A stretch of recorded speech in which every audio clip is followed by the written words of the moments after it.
Open up After Effects and let's click on New Project. Click on New Composition. Let's name this Triumphant and click OK.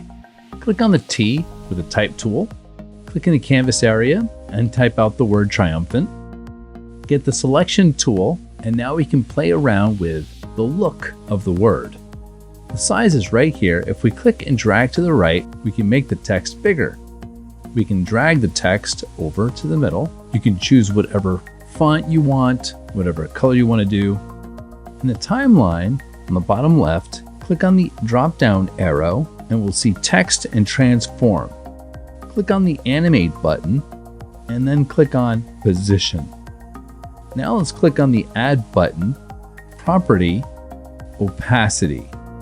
Now we want the text to animate from the bottom, so you have two positions here. You have the top on the left and the bottom on the right.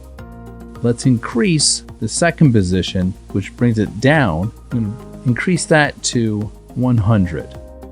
You can click and drag, or you can select the number and write it in. And then we're going to set the opacity to 0% and press return. Now you won't be able to see the text. Let's expand Range Selector 1, and let's bring this up a little bit so we can see what's happening down here. Give us some more room. Let's click on the stopwatch icon for offset.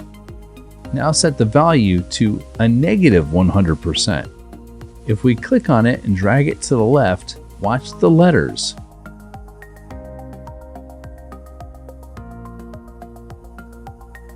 Did you see how they moved? In the timeline, let's zoom in a little bit. Use the zoom scroll on the bottom to zoom in, and then bring the timeline to 1 second. And then bring the offset to 100%, all the way to the right. Keep going. There we go. Did you see the animation? Now let's go into the advanced settings. Click the arrow down, and we'll drag this up a little bit higher. For the shape, click on the drop down and click on Ramp Up. Let's set the ease high to 25% and the ease low to 100%. And then at the top here, this icon, click on the square underneath it. That will enable motion blur. Bring the timeline back to 0 and press the spacebar to watch the animation. Really cool, right? Now let's save this. File, Save As. When the dialog box pops open, click on the drop down here so we see more options. I'll go to my folder on my desktop called StickBot. This is what I used in the previous assignment to make a stop motion animation with triumphant music. I'm going to put this text animation over that video in Premiere Pro. And that's how we're going to link an After Effects file with Premiere Pro. We're going to name this Triumphant with the extension AEP, and then click Save. In Premiere Pro, I'm going to bring my timeline all the way to the beginning and use a dynamic link to link in that After Effects text.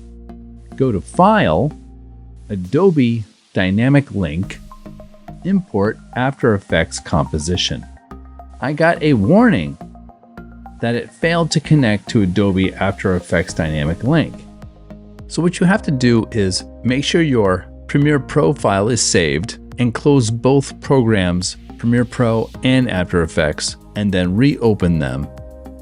Once you reopen Premiere Pro, you'll be able to import the After Effects composition. I'm going to go to my desktop and then go to the StickBot folder and click on triumphant.aep and then wait to link up. Do you want to allow it? Yes, allow. Click on Triumphant and then click OK. It's in the project bin. Let's drag it onto the timeline. Now it's a very long file right now, so we can cut it down. Play it to see how long it lasts. And then we can cut it where we want to cut it. Let's delete the rest of it and then bring this to the beginning of the video. So it's up to you where you want to put it in the video. I would like to put it up at the top and make it bigger. And I want to fade it out. In Premiere Pro, if you hover over the right side, it turns into a red arrow, right click, and then click on Apply Default Transition, which is going to make it cross dissolve, which means it's going to fade out. Let's watch it again. That looks great. And now you can export this video by clicking on Export. Whatever file name you want to add to this, I'll write triumphant.mp4. My location is going to be the desktop, and then I can move it from there into a folder. I want to match the source. My format is H.264, and I want to export the entire source. Click on Export on the bottom right. There we go, it's encoding. And now let's watch it. Hey everybody, I'm gonna try to climb this. I made it to the top.